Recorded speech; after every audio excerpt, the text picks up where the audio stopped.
In this video, we will try to understand WebElement interface methods isDisplayed, isSelected, and isEnabled. All of these three methods will return Boolean values. And let us see the first method, which is isDisplayed. IsDisplayed is used to verify the status of a web element existency on the web page. For example, this is the text available on the web page, and using isDisplayed method we will verify whether this text is existing or not.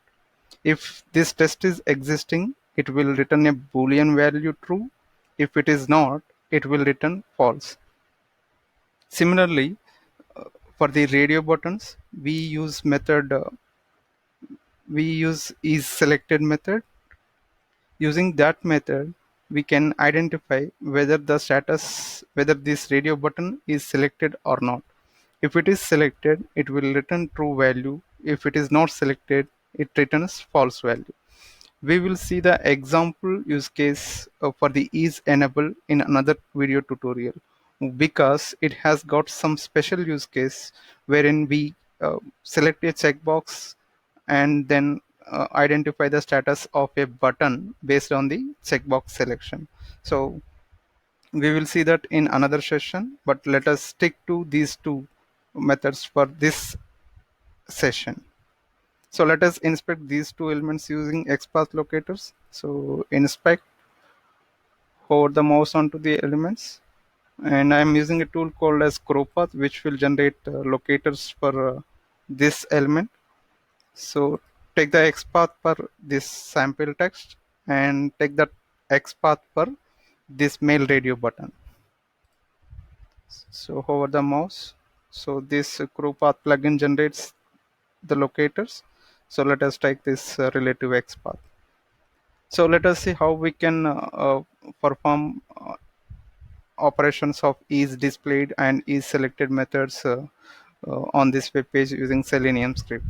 So I have already written a Java program here in which we declared the WebDriver. Then we have given path of the Chrome driver. Then we are creating the object for the Chrome driver, then navigating the website, then maximizing the driver, and here we are, isDisplayed.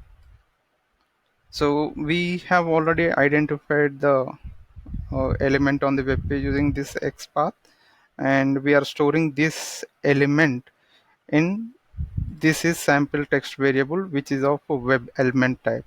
And as I said, isDisplayed always returns either true or false. So I'm applying this isDisplayed function on this variable where it returns true or false. As this is sample text is already available on the web page, it will return true value. So I am printing this on the console using sysout statement, and let's move on to the next method, which is isDisplayed. So there we have two radio buttons. One is for male and another is for female. So we already identified the male radio button using this XPath, and we are storing it in a variable called male radio button of web element type. So this isSelected method also returns either true or false, and I am applying isSelected method on this variable. So when we run the program, if the radio button is selected, it will return true. If it is not selected, it will return false and stores in the b2 variable of boolean type. So if you look at this web page, by default it is not selected. So this statement, this piece of code returns false. Then I am doing a click action on the same variable, uh, which will select the mail radio button, then finding the status of the uh, radio button, and I am storing it in a v3 variable of boolean type and displaying it. So let us execute this program and see how these two functions are working. So So let's execute this one, run as Java program. So let us save it. So browser is initiated and the program has run, and it performed all the methods from the program and displayed the the uh, status of the text and the radio button in the console.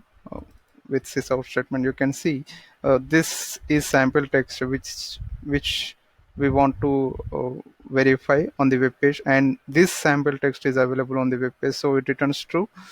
For the radio button, initially it is not selected, so it returns false value. And we have applied click action on the mail radio button here.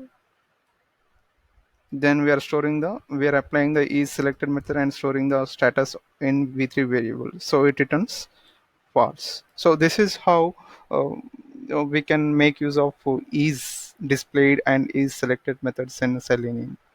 I hope you find this tutorial helpful.